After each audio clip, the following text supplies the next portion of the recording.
I found something diabolical, and I mean that in the truest sense of the word. Something evil, something that corrupts and confuses, something that will trick you without realizing it, as it did me and who knows how many countless others. I am a smart shopper. I don't like to spend more than is needed. It frustrates me to come across a sale I could have taken advantage of if I hadn't bought and used something earlier. I cut coupons, I tighten my belt even when I don't need to, and I steal the towels from hotels. For people like me, one of the best things you can do is bid on abandoned storage containers and get much more than you paid for. I did that one day, but the container I bid on was by accident. There were 4 of us, not the friendliest people, so just like me, I could see the same sort of greed in their eyes. It wasn't about making it big, it was just about getting something more. I think they got just that. Most of the containers had sealed boxes, plastic containers, and maybe an occasional covered object with a bizarre shape. We placed our bids. I lost every single one of them. The money in my pocket was more valuable than whatever imagined treasures I saw in those boxes. It was pretty exciting nonetheless, but that excitement petered out once we reached the last container. Stacks of clothes and rusted, broken crap.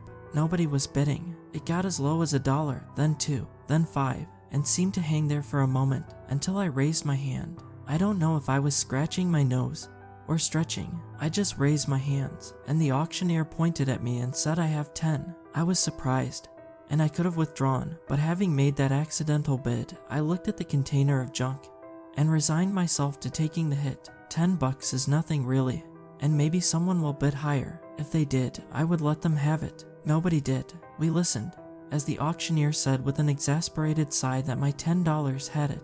The other bidders were already making their way to their containers, as he did. "It's all yours," he told me. "You can pay at the desk. Pamela will go through the details with you." I had bought my first storage container, and it was thoroughly underwhelming. Still, I did what he said, retrieved my truck, and backed it up to the container. I was just going to put stuff in the truck and go through it when I got home. I used trash bags to hold all the clothes and loose stuff.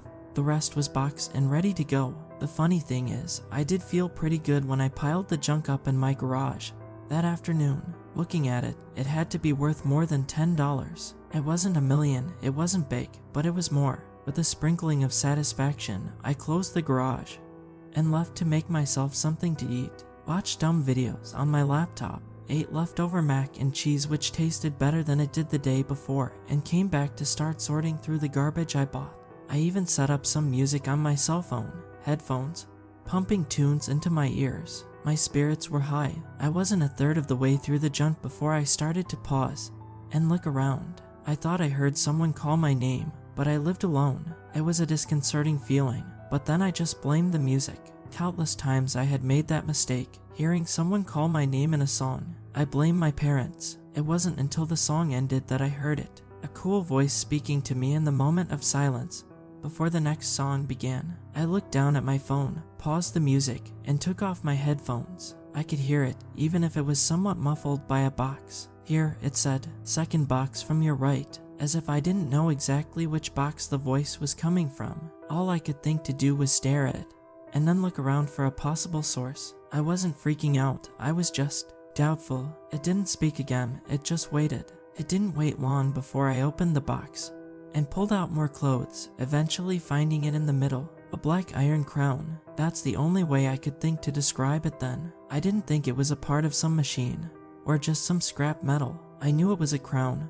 When I saw it, I knew it was a crown. When I picked it up, it had some serious weight to it. No jewels, just 3 equal spikes pointing up near what I assumed to be the front. "Wear me," it said. "What the hell? Wear me," it repeated. "I will make it all clear to you." "I'm not going to wear you," I told it, examining the sharp-looking spikes. The edges along them were rough, but not rounded. I realized I replied to it. What am I even saying? It felt like I had found something wrong, something dangerous. The appearance, the weight of it, it seemed unpleasant to look at as much as to hold. It weighed on me, it weighed on my mind. "Don't be afraid," it said. "You have nothing to fear." "But I am afraid," I said, unable to stop my mouth from speaking my mind. "What are you?" "I am what you believe I am. What I see is a hunk of metal that shouldn't be able to talk. I speak to you with good intentions. I see you are troubled with many sins. It is not by chance you found me. I have come to you to ease these burdens, not add to them." I was overwhelmed. To say I was confused would be an understatement, but more than that, the words themselves reached me. I could sense the purpose in them, only recognize what they meant. If that makes sense, it's like I heard what it was saying. I just couldn't grasp the power of those words. Ease your concerns. I will not force healing upon you, nor will I graft strength unto your form without permission. Clay that is unyielding only crumbles in hand. I will speak to you the following night. Rest easy, you need not think about what I say just yet. The feeling left, that feeling of something being in the same room as me. The crown remained, just as heavy. That didn't stop me from examining every inch of it, scratching at small edges with nails, as if I would find anything other than solid metal. A speaker, batteries, a hidden release, anything that made sense. I only wasted my time. I placed the crown on a bench near my truck and eyed the rest of the junk. I stared through it, lost in thought. I slept a dreamless sleep, waking up to a new day, warm sunlight, birds chirping, and nothing. It all felt a little empty. I'm not good at this. I'm not good at speaking, let alone writing. These words I write seem to lack meaning as I read them, but they are the only words I have that come anywhere close to the truth.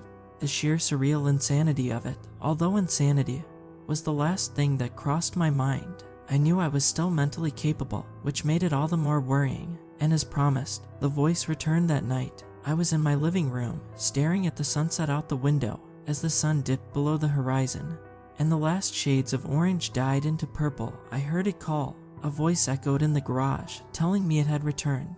What are you? I asked it again, not feeling even a little shame in talking to a crown. You already know what I am, was its answer, and you will know more when you wear me. Your fears will be quietened, your pain lessened, and your sins dissolved. Why would wearing you, this crown, help me with all that? It is a matter of faith. Even now your doubts and fears keep you from achieving this. The crown grows heavier. As the crown said this, the bench it sat upon groaned, and heavier. The wood started to bend and splinter. It was a proper workbench, bolted into metal supports, yet it behaved as if something heavier than a truck rested on it.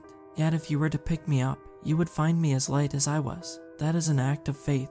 I was panicking as it spoke, only catching a few words. I saw one metal support bend. The sound of the bolts being pulled was making my left eye twitch. It was the sound of the threading being stripped, or holes grated. I didn't know when the wood would finally give away and burst apart as the crown sank through it. Pick me up. I did as it said, rushing over and lifting the crown off the bench. It weighed as much as it did the night before, yet seeing the workbench relax said otherwise. It was damaged, not fit for holding anything heavier than a few tools. The crown had left a round indent in the middle. I could see 3 marks for the spikes. You see the power of such faith. The voice said, you chose to trust in my words, yet you will find that I am not lighter. What? It weighs much less than what could do that, I said, looking at the central spike. You have been made stronger, strong enough to carry me. Test your strength and see for yourself. How could I not? From what I had seen, the crown defied gravity, or perhaps submitted to it a lot more eagerly. I wanted to test what it said, so I eyed the bench. Moving towards it, I placed a free hand under one of the supports. Before, if I tried hard enough, I could lift the bench slightly. At that moment, I lifted it so effortlessly I flipped it onto its side, and the top smacked right into the wall. With a loud bang, it was like a gunshot. I sheltered my head in case something happened. Another bang followed as it dropped in place, but that seemed distant. Instead, I heard many soft voices right by my ear. I realized they were coming from the crown. I lowered my hands, and the voices went with it. Holy hell, I said under my breath. After flipping the bench like it was a plastic plate, I felt incredible. I have never and will never feel that elation, that power, ever again. That is what I can do for you through touch, the crown said. Wear me and I heal you. Aye, what will? Don't let doubts cloud your mind again. Faith, let the strength of your faith carry you. Trust in me and nothing else. I was at my peak. It felt like I had won the lottery and married my crush at the same time. There wasn't any hesitation. I looked at the crown, and my body agreed with my mind fully. My arms raised the crown. I looked up, ready to place it on my head. I could see my warped reflection in the truck's passenger window. My eyes were wide open, my smile hurting my cheeks. The voices from the crown filled my ears. The glass erupted. Glass poured onto the ground at my feet, across the hood, and inside the truck. Glittering pieces were scattered all around. And once more I covered my face just in case. The crown felt cold against my cheek. The illusion was broken at that moment. What the hell? Did you do that? I shouted, putting the crown on the ground and rushing over to my truck.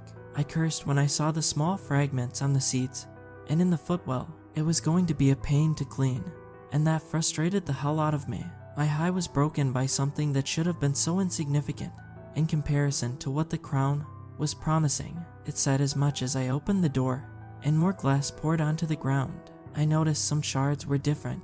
The rear view mirrors were broken as well. Those were a little easier to replace, but all of the damage combined made for a bad day. I know how this must make me look, but the truck I own is one of the few things in my life that I sank serious time, money, and effort into. Seeing it come apart like some fragile piece of modern art reached something in me, and it was this interruption that had me looking at things a bit more closely. Through the broken windshield, I saw the workbench. It was whole, no damage, bends, or splinters. The part of the wall I had flipped it into didn't have a mark on it. Moving the steering wheel of the truck, it was clear to me that I didn't have the strength the crown had given me before. It was a disappointment that the crown must have sensed. It sat on the garage floor, silent as it was still. "You lied," I said. It did not reply. I told it to speak, but I was just wasting my breath. The feeling had faded. I was alone again. Alone and pissed off. I walked around the crown and made my way back into the house. I opened my laptop and started looking up replacement parts for the truck and making the orders. I was tired and angry by the time I finished. I just turned the lights off in the garage and went to sleep. The next day passed in frustration. I was late for work because I had to ask a friend to give me a lift, and they lived pretty far away to begin with.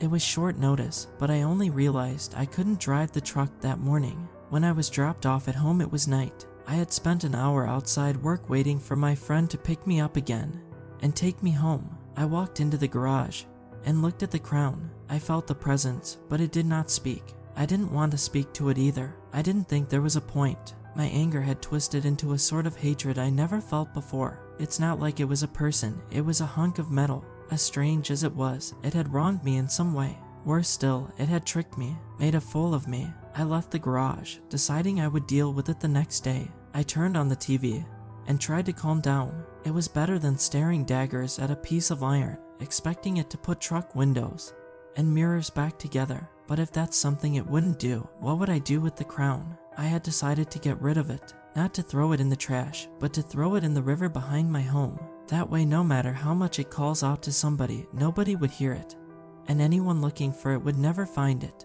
It was the only sensible thing to do with it. Maybe, given enough time, it would rust away into nothing. I settled into bed and decided that's what I would do first thing in the morning. Yet, I couldn't fall asleep.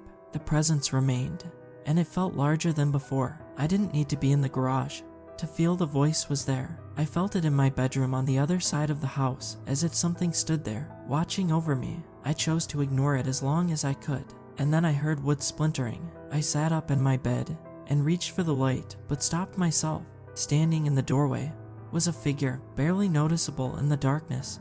He stood, a man who stood at least a foot taller than me. He would have to duck to walk through the doorway. He wore a half-skull mask, bleach white, surrounded by the hood of the red robes he wore. I heard footsteps in the other rooms, telling me that he was not the only one. I heard the garage door open. I heard a humming noise. It was all happening so fast, but I kept a gun on hand. It was beneath the pillow next to mine. My hand had already closed around the handle. It was only when I realized it was in my hand that the figure standing in the doorway lurched forward. I fired every bullet into his chest, and he fell backwards. I was already frantically searching through the top drawer for more when the ground shook with his weight.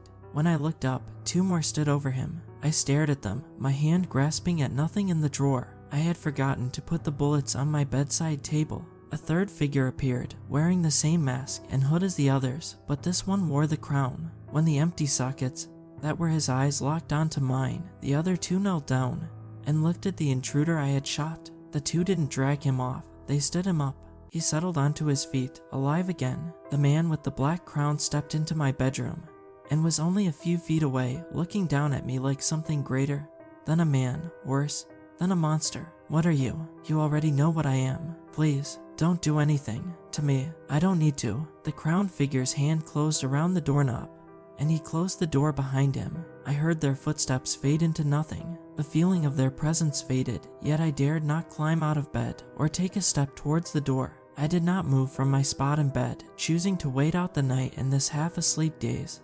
until the morning light flowed between the gaps in the curtains. My front door was open. Nothing was stolen. There wasn't any sign of forced entry. I haven't contacted the police because nothing about what I experienced was something they could resolve.